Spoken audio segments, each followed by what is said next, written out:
الحمد لله رب العالمين والصلاة والسلام على أشرف الأنبياء والمرسلين نبينا محمد وعلى آله وصحبه.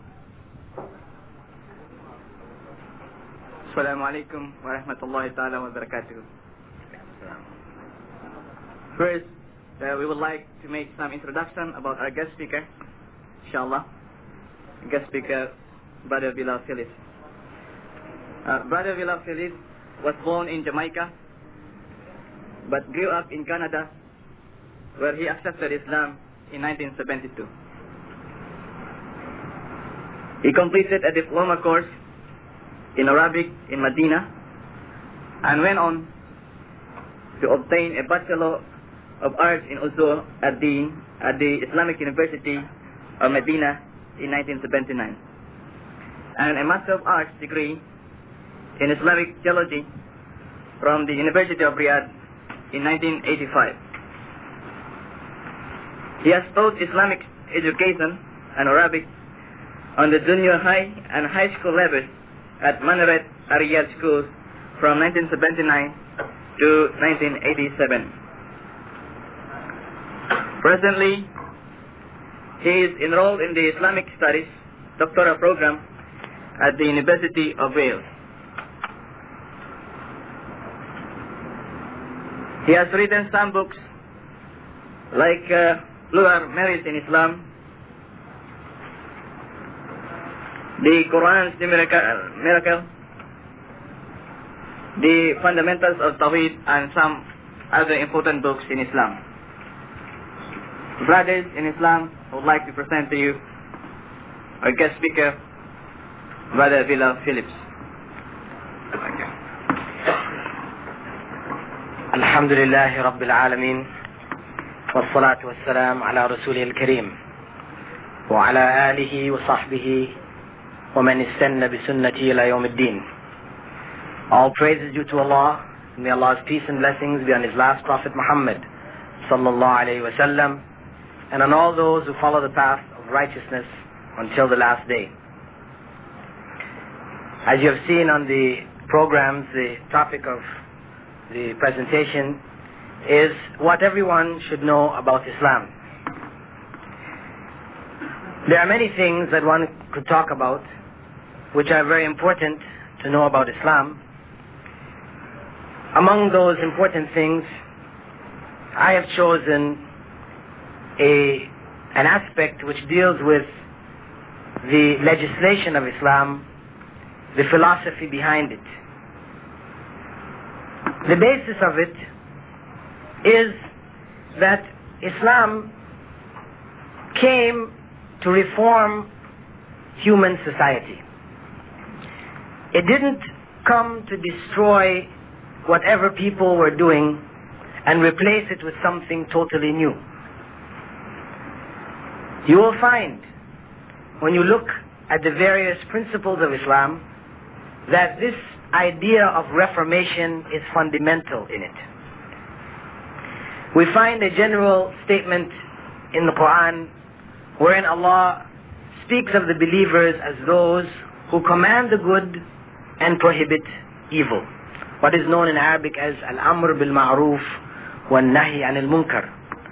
Now, this basic concept, commanding the good, implies that not everything people are doing is bad. What they do, which is good, Islam confirms, recognizes, and encourages. But where they're involved in corruption, then Islam prohibits what is being done. This is a fundamental principle that you will find in Islamic law. As such, when the final message of Islam was revealed in the 6th century, and I say the final message because this was the message also brought by all of the prophets previously. Islam is not looked at as being something which showed up for the first time in history, in the 6th century, by the efforts of Prophet Muhammad, may Allah's peace and blessings be on him, based on revelation which he had received from God.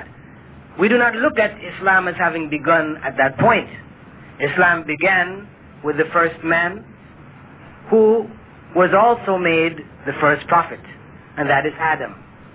And from Adam's time until that of Muhammad's, may Allah's peace and blessings be on both of them, there were a number of prophets who came in between.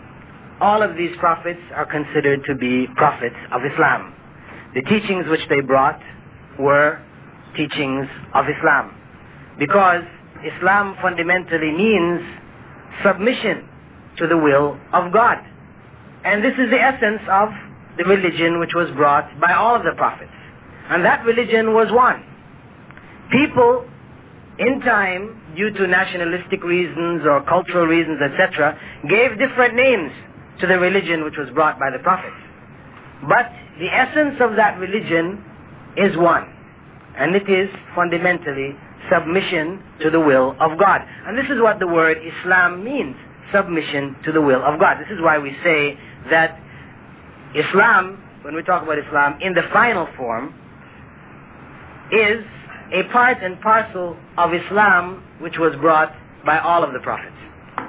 So, in Islam, in the final form, which appeared in the 6th century, we find that there are certain things which existed amongst the Arabs at the time when the message came, because although the message is a universal message, and this is something made very clear in the Qur'an. It is not the case that we find where, the prophets who came before, like Jesus and Moses, may Allah's peace and blessings be on them, were sent to particular people in particular places for particular periods of time. Their later followers tried to universalize the message. However, the message, when we look even in the existing writings which have been attributed to these prophets, we find that these prophets were sent to particular people. However, when we look in the Qur'an, we find numerous references where God says that Muhammad ﷺ was sent as a mercy to all mankind. He was a universal prophet. But even though he was a universal prophet, the message had to start someplace.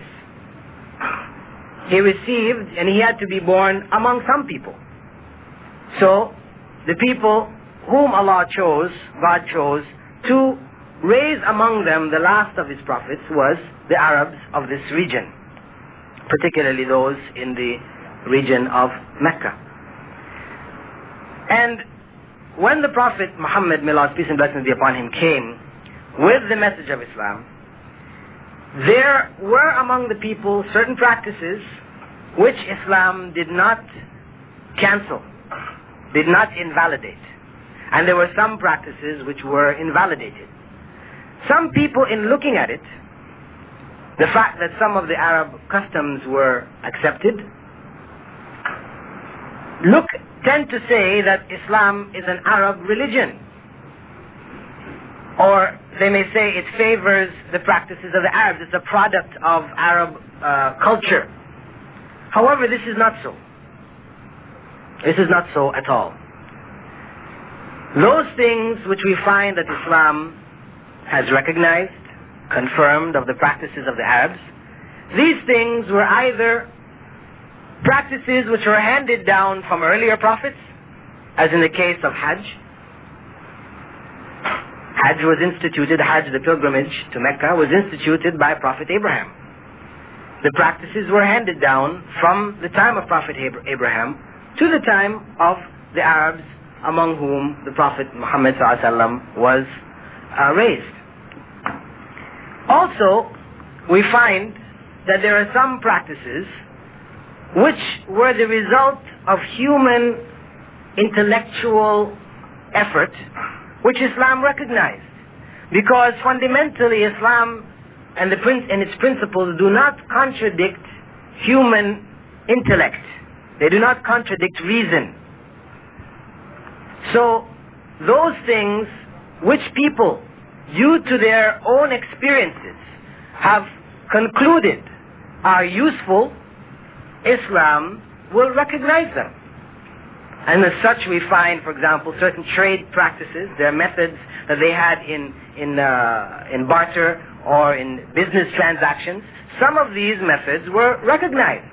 Because if these methods did not exist and they were needed by people, then Islam would legislate them.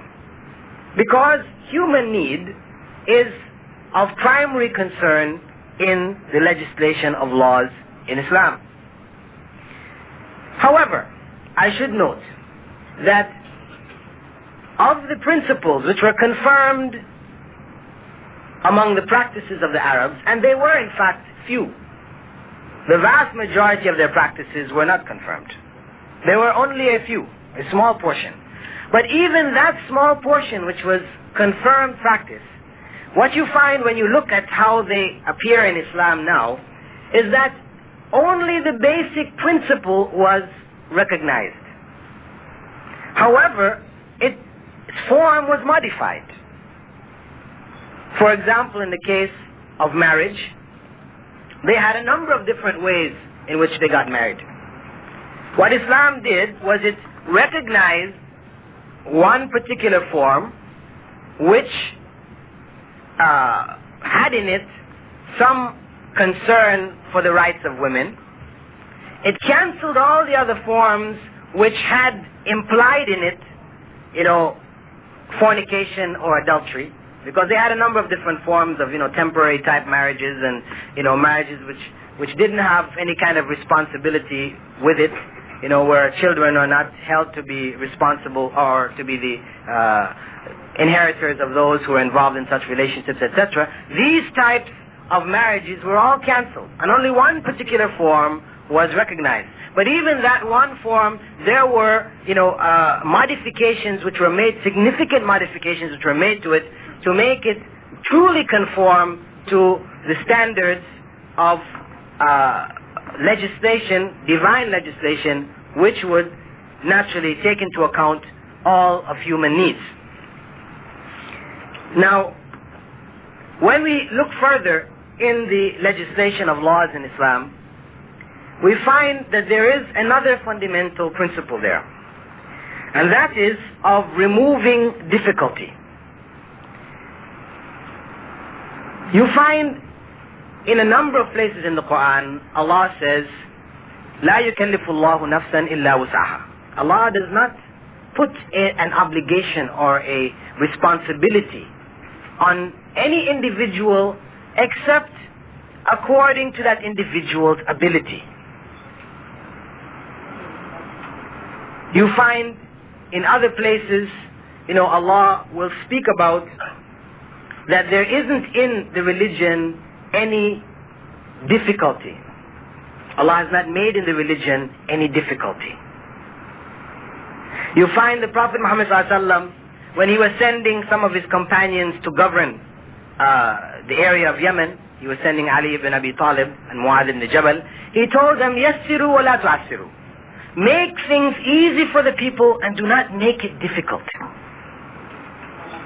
So we find this is a fundamental principle in the legislation of Islamic laws, that the abilities of people are taken into account.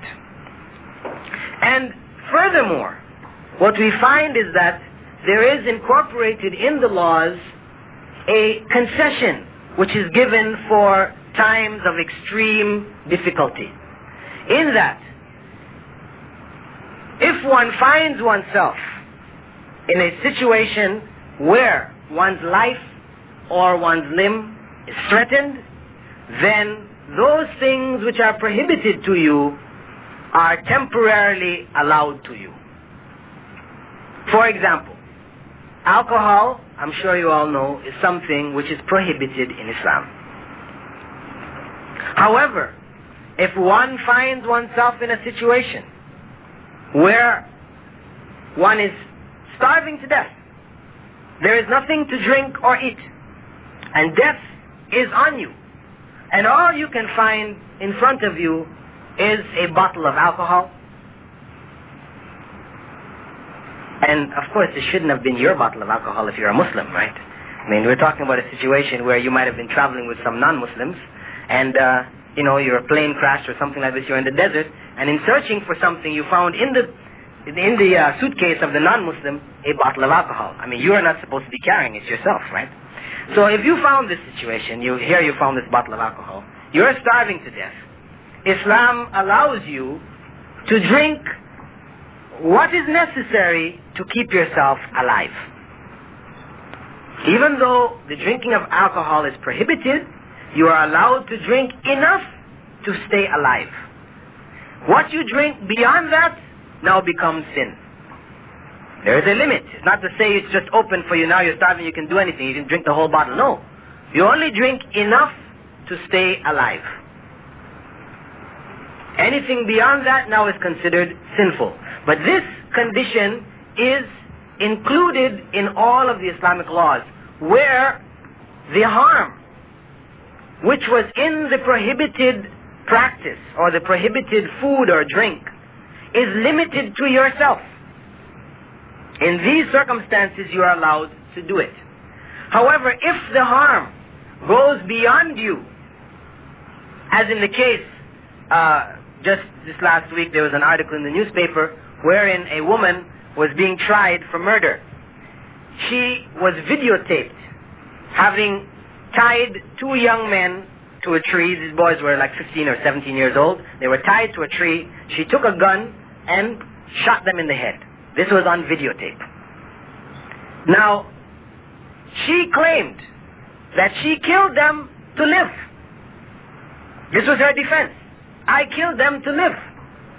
Because the person who was videotaping this had threatened, she claimed, to kill her. She feared that he would kill her if she didn't kill them. So she killed them to live. In Islamic law, this is not acceptable. This is not a defense. Because the forbidden act now is going beyond yourself. You cannot take the lives of others to survive yourself. You know, you're on a raft. There are 3 or 4 of you on the raft. You've got no more food. Islam does allow you to eat human meat at that time. Normally, to eat human flesh is forbidden. If one amongst you on the raft dies, then you may eat a part of him to live. Islam allows it. Only under those circumstances. However, it would not be allowed for you to sit as a group and decide, well, so-and-so is the weakest amongst us, so we'll kill him and eat him. No, you can't. You understand where the border has to be drawn? There's a line that has to be drawn there in the case of dire necessity, where you may be allowed to do certain things which are normally prohibited. Furthermore, we find among the principles in Islamic legislation the reduction of obligations. Because if we look at the things which are prohibited in Islam in comparison to the things which are allowed, the things which are allowed are many. The things which are prohibited are few. Very few. And when you look again in the Qur'an, the final revelation of God to man, we see in it, when Allah is talking about the prohibited things, He will list them by name. Different foods, animals which are killed, by illegal means, which die of themselves, so and so and so. And then after that, Allah will say, and everything else beyond that is allowed to you. You'll find when Allah is permitting things, it is permitted in a general sense, because there's so much. But the prohibited things are specifically listed.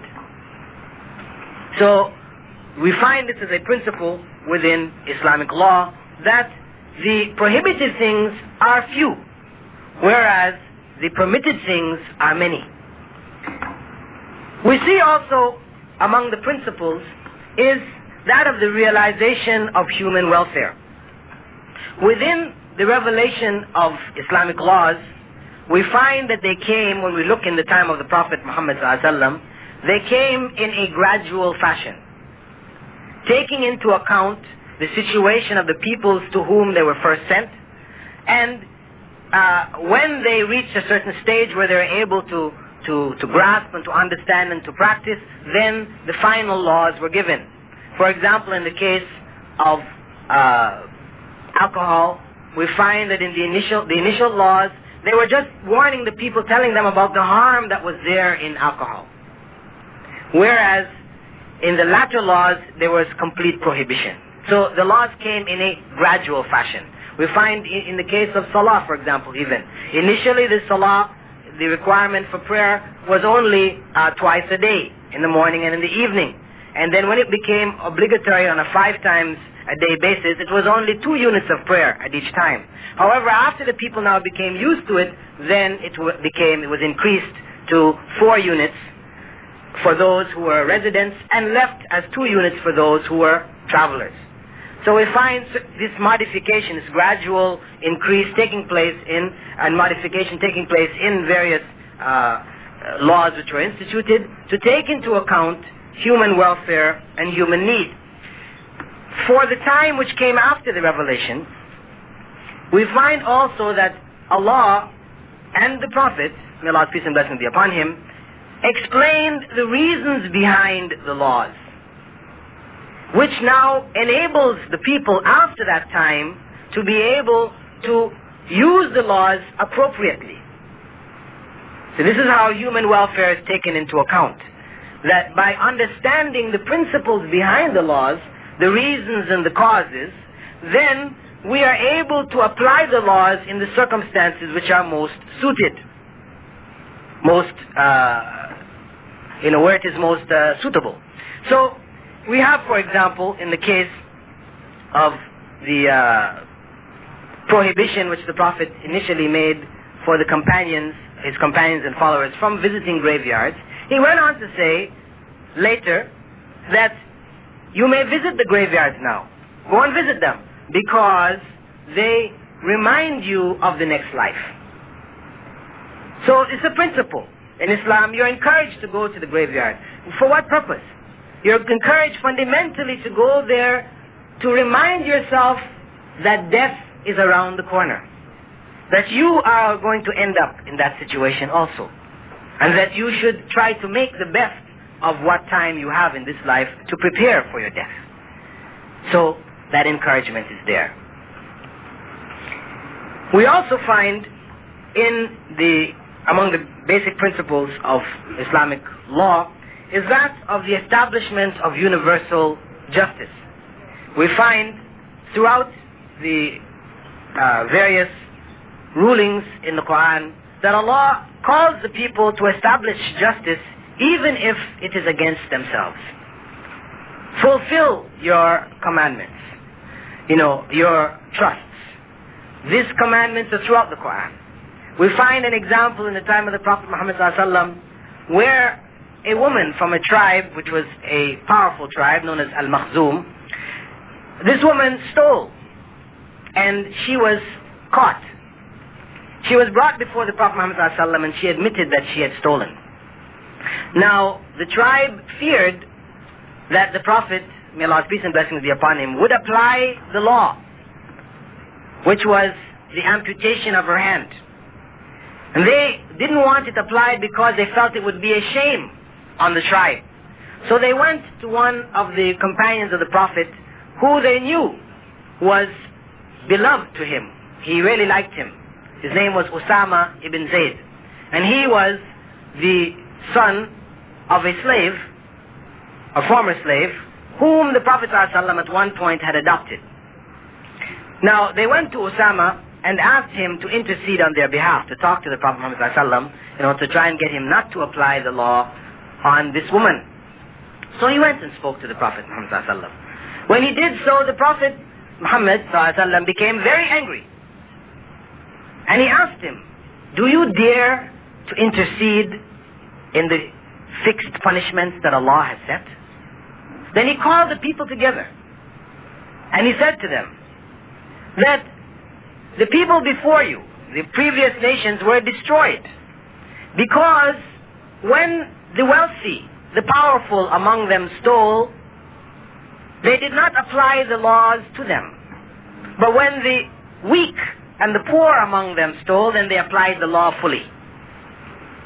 He went on to say after that, if my own daughter Fatima stole, I would not hesitate to cut off her hand. So he emphasized to the people that justice is not something which is for certain segments of the society and not for others. It is universal.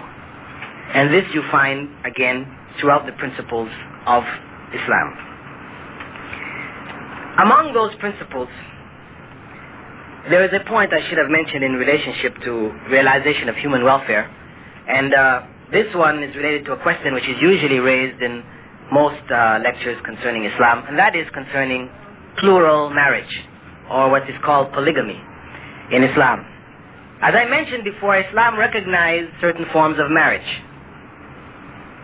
Right? And this one, the form which was recognized included this practice of multiple marriage, wherein a man may have more than one wife.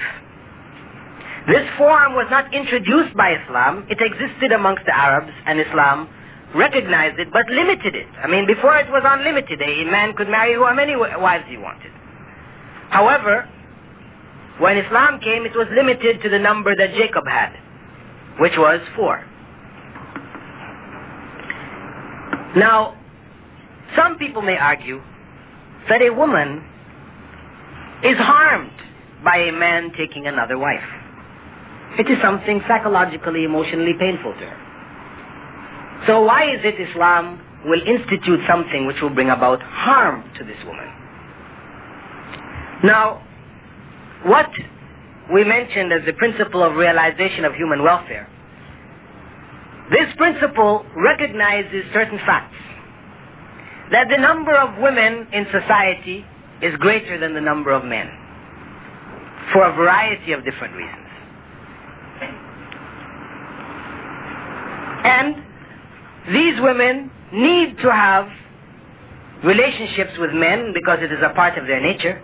And the only way that the society can remain just and pure is that this relationship be confined to marriage. Now, if one restricts the relationship to monogamy, then it means that there will be a segment of women in the society who cannot get husbands. And they will be forced to enter into what we call illicit relationships with men, as girlfriends, as mistresses, call girls, as prostitutes, etc., etc. This is what they will be forced into. So Islam, recognizing the need of the society as a whole, human welfare, it then said, in spite of the fact that there is some harm to that individual woman, if we do not allow plural marriage, then the harm to the society as a whole will be greater. So where there is a greater harm and a lesser harm, Islam will prefer to allow the lesser harm to prevent a greater harm. So as Islam confirmed the principle of plural marriage, to prevent the greater harm which would happen to the society, in spite of the lesser harm which happens to the individual woman.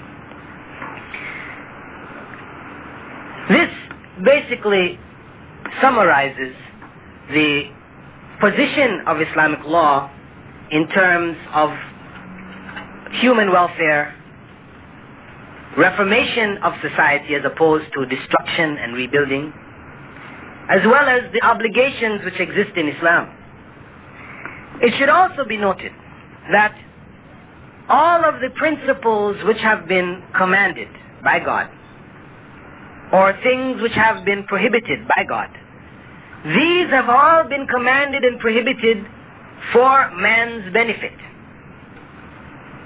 There is nothing in Islam which we are commanded to do which is not beneficial for us. And there is nothing in Islam which we are prohibited from doing which is not harmful to us. The laws have human society's benefit in mind. God knows what is good for us and what is not good for us. If it were left up to us to determine what is good for us and what is not good for us, then we will set up laws which will favor some people over others. This is something we see in the case of human laws. Every new government that comes in, it cancels some of the laws of the previous government and puts in new laws. Because those who come in may come from one segment of the society or another segment, and they are mostly concerned with the things which are beneficial to their segment. So there is this constant struggle which is taking place of replacement of laws with new laws and so on and so on. Whereas the divinely revealed laws of God, these laws are untouchable. We do not change them. These laws are beyond human legislation. It is only for their application. And as I said, they take into account human needs. Some of the laws, none of the laws go against reason, human reason and intellect. They don't go against them. They're not illogical. There may be harm in them, in the things which are prohibited, which we may not grasp. Some things are obvious. Some things have become obvious. Some things will become obvious. But the fundamental principle is that they are for human benefit. This is the fundamental principle behind the legislation of laws in Islam. So this point, I think, is also a very important point for us to keep in mind. When looking at Islam, it's something that we all should know about Islam, so that when we are practicing, those of us who have become, converts to Islam, we are not practicing Islam on a ritualistic basis. That we are taught, you do this, you don't do this, you don't do this, you do this. No. I mean, you don't just do it like a robot. You program a robot and it just starts doing these things and not doing these things. No. That you strive to understand. Because in understanding, then what you have to do has meaning. And for those of you who are not Muslims, who are interested in Islam and have your doubts or questions, etc., you should never feel shy to ask, why is this or why is this not? Islam encourages questions. As Allah says in the Qur'an, "Is'alu ahl al-dhikri in kuntum la ta'lamun." You should ask those who know if you don't know. Islam encourages questions. What you will find in the other systems, other religions,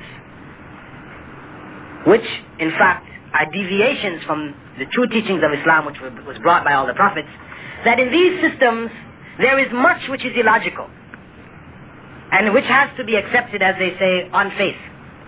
And as such, you are not allowed to question these things. Whereas, as I said, in Islam, the door is open for questioning, and you should question until you are satisfied. With that, I will stop here now, inshallah, and we can look at any questions that you would like to ask. We will look at the questions which have been written, sent up, and if people have any questions which they'd like to just ask directly, they may also put up their hand. So in the course of answering the written questions, if there are any questions which people would like to ask directly without writing them, they may put up their hand and we can, stop or recognize you after answering certain questions. You want to raise your hand and ask something now? Okay, go ahead, inshallah.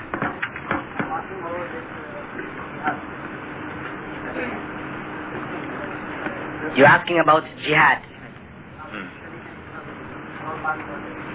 Well, first and foremost, when we're looking at questions, we should first look at the questions which are directly related to the topic, right? Before going off, into international politics, right? I mean, the basic topics. And of course, we cannot deny international politics and look at it as something separate from Islam. Of course not. International politics has its place in Islam. There are principles, these same principles which I outlined, these principles are also to be applied when looking at international politics. However, we'll try to begin the questions with those things that are more directly related to what we spoke about, and then inshallah we can, go on to the things which are more distant. Okay? So I'm not saying we're not answering your question, but we'll tackle it a little later. Okay? Inshallah. We have a question. Yes, okay, question. I think Islam is a good religion. Also Christianity is a good religion. So you have your way and I have mine. How can I be sure that Islam is true? Well, this is a question which every human being ultimately has to decide for himself, whether he is a Muslim or a non-Muslim. How can I be sure that whatever religion I'm following is in fact the correct religion? Because we see when we look around us, people following no end of religions. Our brother has said that Christianity is good. I can also say that Buddhism is good. And Hinduism is good. These are the religions that you find. all of them have in them commandments to good. If you look at the basic principles that are there, they're telling people to do good things.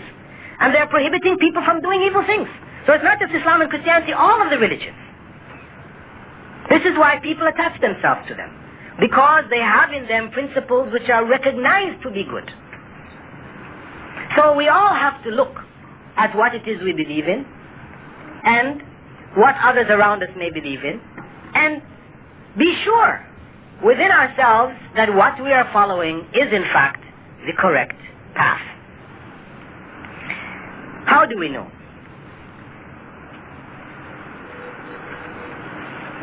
The way in which we can determine is actually quite simple. If we consider that the purpose of our creation is the worship of God, and this is something which we find in all the religions, there's worship of God involved. The way in which we can determine what in fact is the correct religion and what in fact is the distorted versions, because I believe, and Islam teaches, that ultimately prophets were sent to every nation. Allah says very clearly in the Qur'an, وَلَقَدْ بَعَثْنَا فِي كُلِّ أُمَّةٍ رَسُولًا. We sent to every nation on earth a messenger of God. أَنْ يَعْبُدُوا اللَّهَ وَاجْتَنِبُوا الطَّاغُوتِ, calling the people to worship God alone and to avoid the worship of false gods. This is a fact. So, what Islam proposes is that basic message that I mentioned, which was shared by all the prophets, that we should worship God alone and not worship false gods. This is the criterion by which we may determine the true religion and the false religion. In the true religion, only God alone is worshipped. In the false religion, God's creation is worshipped. This is the way we can determine. This is the factor which is shared by all false religion. All false deviant religions worship God through His creation.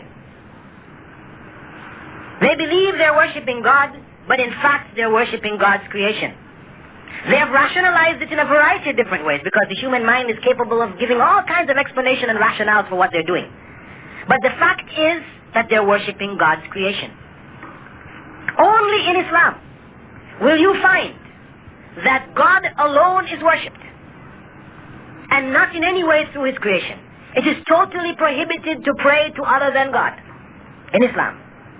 Praying to other than God is called shirk, and this takes you outside of Islam. If we go to Christianity and you ask, why are you as a Christian worshipping Jesus, a man? The Christian will tell you, those who have rationalized it, will tell you, I'm not worshipping Jesus the man, but God who became Jesus the man. But what is the fact? The fact is, you're worshipping Jesus the man.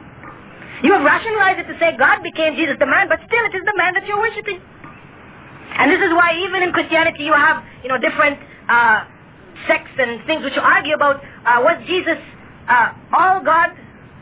Or was He part God, part man? Or which part of Him was God and which part was man? It becomes a big problem for the philosophers of Christianity. Whereas in Islam, it's just God. When we go to Hinduism, Buddhism, and you ask the people, why are you worshipping this statue? The statue which you bought from the corner store. They will tell you, listen, those that are more intellectual amongst them, they will tell you, listen, we are not worshipping this statue that you see. We are worshipping God who is ever present, everywhere, who is present within the statue. That's who we're worshipping, not the statue, not the physical thing. We know we can break it and all these things, we know. We can make another one. But we're not worshipping the statue. It is God who is present within the statue. So here, rationale has been given to, they believe they're worshipping God. But the fact is that they're bowing down and performing acts of worship before a statue. So, when you go through all of the other religions, you will find that this same principle exists. So, if one wants to determine what is the true religion, as I said, it will be the religion wherein only God alone is worshipped. The false religion will be one in which God's creation is worshipped, but in the name of God. They will worship it in the name of God, but it will not be God. This is our basic, simple principle. If applied, we can determine true religion. And this is something which is applicable even to Muslims, because the process, as Islam has spread to various places on the earth, we find that people have, in coming into Islam, brought with them some of their cultural practices. And some of them have been influenced by the peoples around them. And so we find in time that they have incorporated some principles which go against the fundamental principles of Islam. So you may find in different parts of the Muslim world people who are praying to Muhammad. May Allah's peace and blessings be upon him. But it is prohibited in Islam. So if a person, for example, accepts Islam in that area, he may be taught to pray to Prophet Muhammad ﷺ. But this is deviation. This is shirk. This is actually not Islam at all. So it is very essential, Muslims practicing, they have to use this criterion to distinguish between those people who are in fact practicing Islam as it was revealed, and those people who are practicing cultural traditions which in fact have nothing to do with Islam. Question, why is alcohol prohibited in Islam? Now, the Prophet Muhammad ﷺ has said, Al-Khamru Ummul Khaba'is, that alcohol is the mother of filth, corruption. This is telling us fundamentally why it is prohibited. Because it produces corruption in the society. When we look at the crimes which are committed, we find that people oftentimes commit these crimes in states of intoxication. People get intoxicated to loosen themselves up. I know before Islam, when we used to go to parties, everybody would feel they had to have some drink so that they could get loose. In other words, what happens is that you now have the courage to do things that you wouldn't do if you weren't intoxicated. And this is why you find many of the grossest of the crimes, these are committed under times of intoxication. We find, for example, where people are involved in car accidents.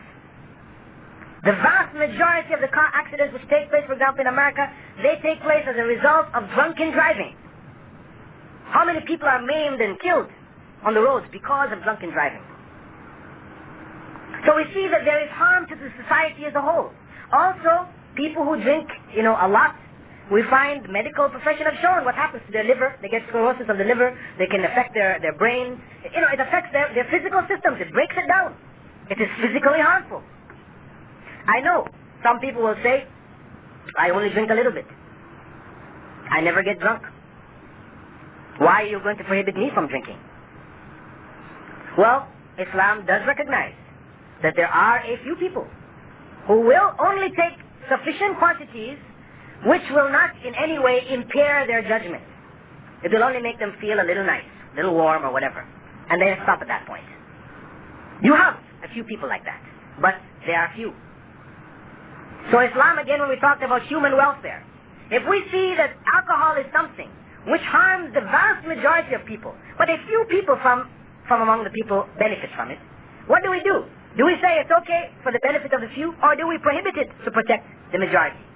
Islam says prohibit it to protect the majority. Because if we were to put the condition that those may drink only who will not get intoxicated, everybody is going to say, I won't get intoxicated. Who is going to say, I will get intoxicated and so I won't drink? Very few people. There again, few. So because very few people will admit that they will get intoxicated when they drink, Islam has to stop it for everybody to protect the society as a whole, as well as the individuals who are not able to control their habits.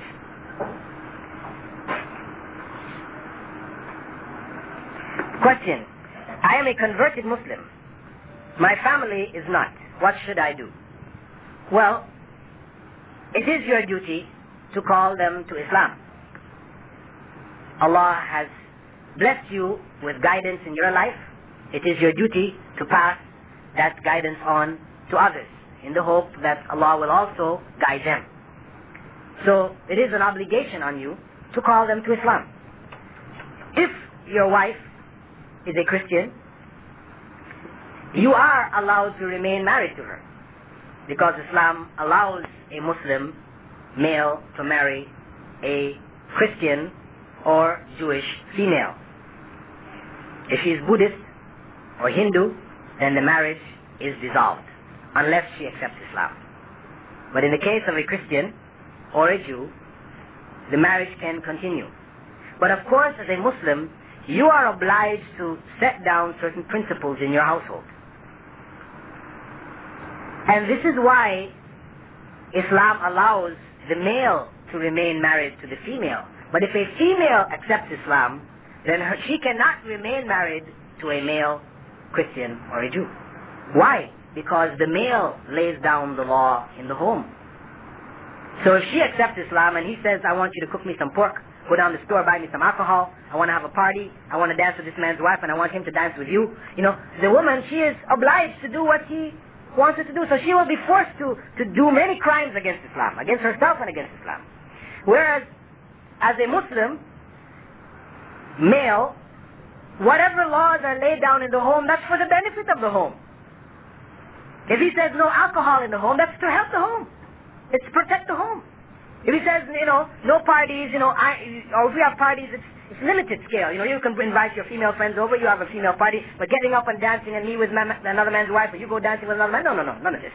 Because why? Because this leads to corruption. So these types of things, you tell your wife, listen, you have to now, you're my wife now, you're Christian, I'm not going to force you to be Muslim, but no more miniskirts. You can't go out, with your body half exposed. No, this is for her benefit. But the non-Muslim man, he's going to be telling the Muslim woman, no, I don't want this long dress. This is covering yourself up. No, I want to be proud of you.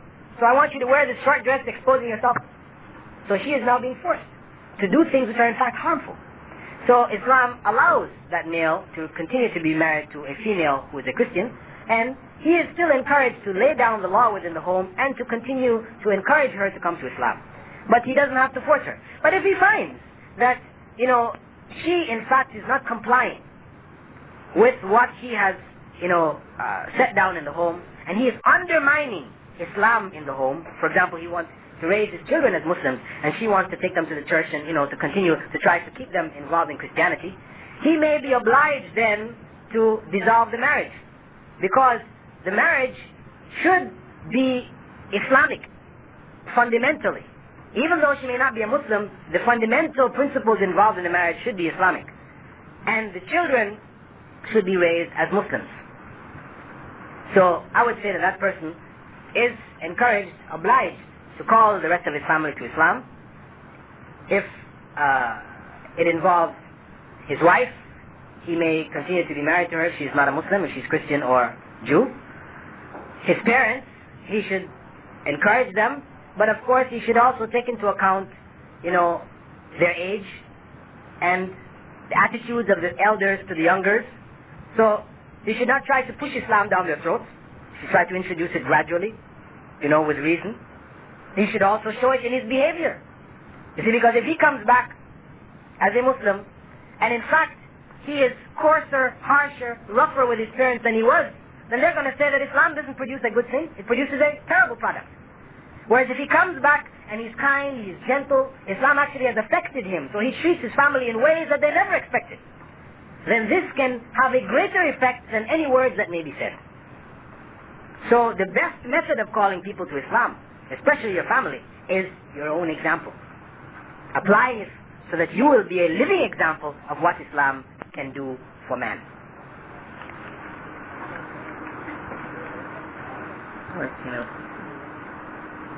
Question, why females in Islam are told to be covered and not males? This question is not quite true. Males are told to be covered too. Men are not told to be said it's okay to walk around naked. No. They're told to be covered too. But it's only that, you see, there is a difference in the physical makeup of the male and the female. So the part that is required of the male to cover is not the same as that of the female. Because if you're going to say it's the same for the male and the female, then you're implying that physically speaking they're the same. When in fact they are not.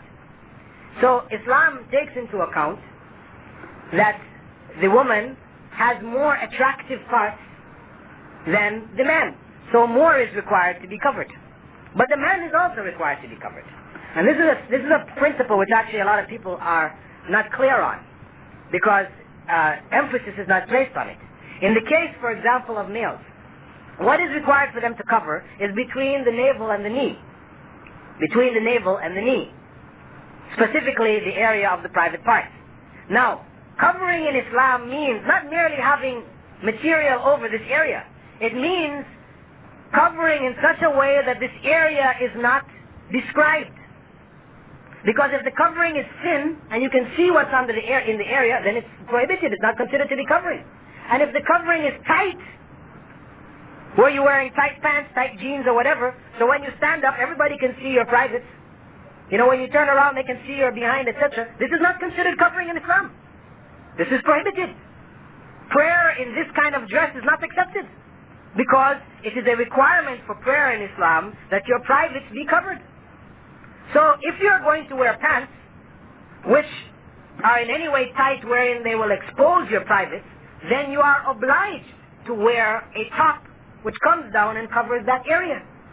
This is why you find when you go around the Muslim world, where people have evolved dress which involves pants and shirts, that always this top part will come down and cover this area. Or in other places, for example, where they may wear a top and a pants, you'll find they will wear a sarong, some small garment which will cover this area, looking sort of like a skirt. They will wear covering this area, because it is a requirement of dress for males and Muslim males not to expose their privates.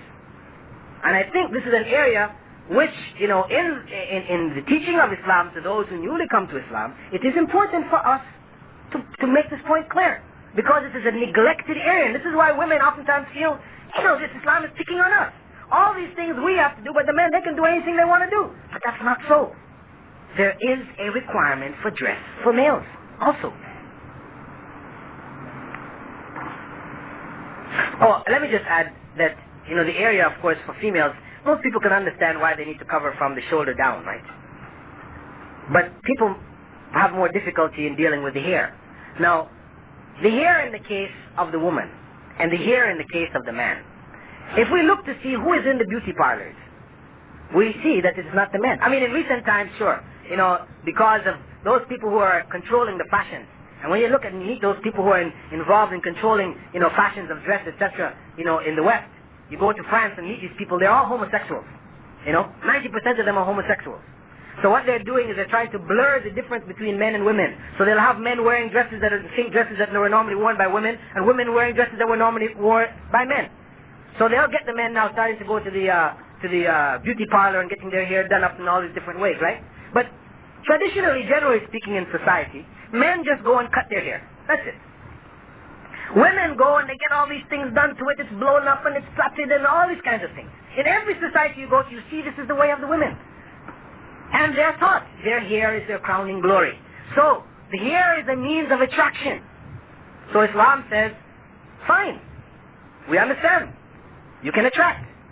But you should only attract those people whose attraction will be appreciated, will be acceptable. That is your husband, you know, your children, family. These people can appreciate your attraction, you know, compliment you on it, and it won't lead to anything which is harmful to you. But now when you go outside and you attract people who you're not married to, anybody on the street, they're attracted, then this is what now leads to rape, you know, and molestation of women, etc., etc. So Islam, for the protection of the female, it insists that she should also cover her hair. Question, why is it that Islam, or the Islamic religion, does not believe Jesus is the Son of God? What was that? It was written in the book. Which was written in the book. The term Son of God has been used throughout the Bible in reference to most of the other prophets. In fact, Jesus even taught, as it's recorded in the Bible, the followers to pray, Our Father. This is how it is recorded. Our Father. In other words, we are all sons. So the question of son, in the Hebrew language, in the Semitic language, indicated closeness to God and not begotten in that sense. The word begotten has been added to the Bible. Modern biblical scholars have pointed out that this term begotten is an inclusion. It was not in the original text. So, in fact, the teachings of Jesus was not that he was the Son of God. He made it clear that the Father, God, was greater than he was. And he, in his own practice, worshipped God. He distinguished himself from God. So, Islam, which teaches the distinction between the Creator and his creation, which is based on the fundamental principle found in the Qur'an, لَيْسَ كَمِثْلِهِ شَيْءٍ, there is nothing like him, wherein God in no way is like his creation. The creation has sons. God doesn't have a son. Because once you accept the idea that God can have a son, then the one who comes to you and says, well, God also has a father, and he has a grandfather and an uncle. Where are you going to stop? Why do you want to stop at son? Why not go all the way? You see? Once you open that door, you say God has a son. What in fact you are doing is you are taking God down from the level of creator and making him like his creation, having sons. So Islam keeps God on the level that he deserves to be kept, as the supreme being who is distinctly different from his creation. And as such, it does not recognize, based on the teachings, not human interpretations, but based on the teachings of the Qur'an, the last book of divine revelation, that God did not have a son. And Jesus is quoted in the Qur'an as saying, on the day of judgment, when he is asked why he told the people to worship him, he says that he did not tell the people to worship him, that this was what the people did after him. This was what people made up. This was what was attributed to Jesus. But Jesus, in fact, was a prophet of God who will, according to Islamic teachings, return as one of the signs of the last day.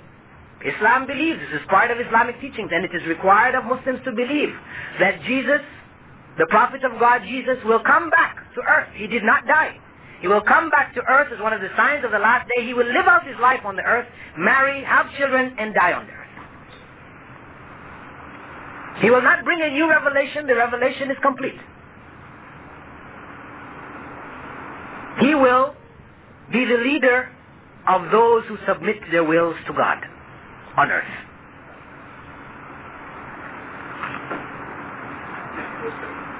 What are the criteria? Question, what are the criteria in Islam which allows or permits men to marry more than one wife? Well, the fundamental criteria is that of justice. Being able to maintain justice between the wives. Being capable of maintaining the wives if they, as a fundamental principle. Of course, if a wife wishes to maintain herself, that may be removed as a requirement, but as a fundamental requirement, it is there that he should be capable of maintaining those people who he marries. So if he is not able to maintain more than one wife, then he is not allowed to marry more than one wife. If he cannot deal justly with them, then he also is not allowed to marry more than one wife. This is a fundamental condition. Other than that, people have, in time, in an attempt to try to make the plural marriage allowance in Islam seem more reasonable, they have said, well, a man can only marry another wife if he doesn't have any children by his first wife. But this is not a condition. This is not a requirement. And as I said, human welfare is the fundamental principle which dictates the allowance for plural marriage. And it has nothing to do with having children or not having children. It may seem quite reasonable that if a person cannot have children by his first wife, it's a desire of each and every one of us to have children, that it may be reasonable in that circumstance for him to have another wife. But it is not a condition.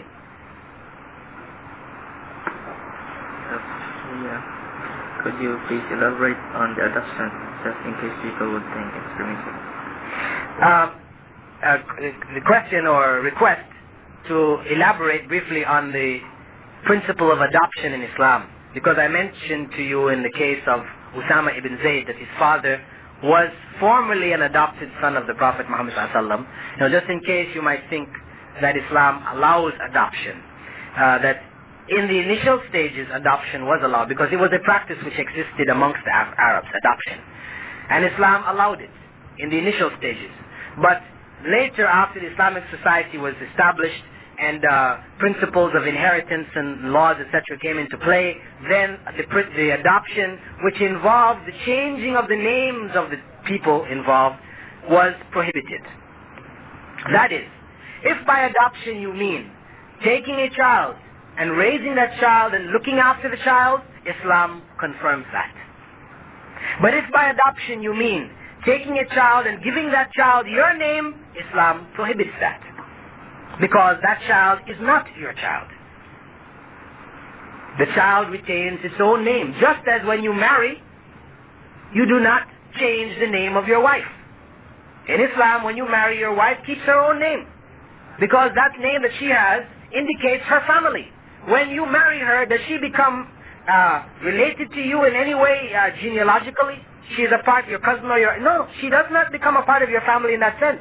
She becomes a part of your family only to the degree that she is your wife. But if your family breaks up, if you divorce, she is not a related member of your family, no. So Islam does not allow the woman, when she marries, to change her name to the name of the husband. This practice came from Roman law. Among the Romans, all of their property was given their name. And the wife was considered a part of their property. So when they married, they gave her the name. Because the man had the free will to do anything he wanted with his wife. He wanted to kill her, maim her, do anything, he could do it. Because it was his property. Where in Islam, your wife is not considered your property. She is another individual human being who belongs to another family with whom you are cooperating in marriage. There are laws, you cannot do what you feel to do. There are laws which govern that relationship. And as such, she retains her own name. Similarly, you may take any child or any person, raise them in your family, look after them, do all the good you want for them. Even prescribe in your will a portion of your inheritance for them. You can do all that. But you may not change their name to your name. So that is what is prohibited. So that much of adoption is prohibited. But adoption in the sense of looking after somebody, that is confirmed by Islamic law.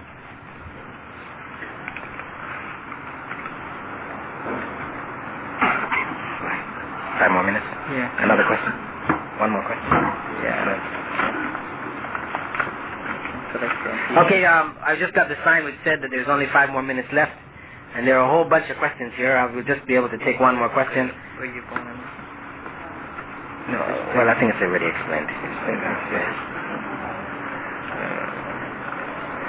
I'm trying to convert it. Okay. Question here. It says, Mr. Phillips, are you trying to convert us? Thank you. It is not possible for me to convert anybody. You may convert yourself. I can only try to point out to you what I believe to be true and give you whatever evidence I have gathered for that belief. But conversion is something which has to come from yourself. If you are convinced, then you may convert yourself by the will of God. So, unfortunately, in spite of the many questions that are here, because the program, is set within certain bounds, we'll have to stop at this point. And I thank you for listening patiently and hope that whatever I have said has been of some benefit to you, and I ask you to remember me in your prayers. Thank you. Assalamu alaikum wa rahmatullahi wa barakatuh. Thank you very much, Brother Phillips, for the great talk. Now let's pray.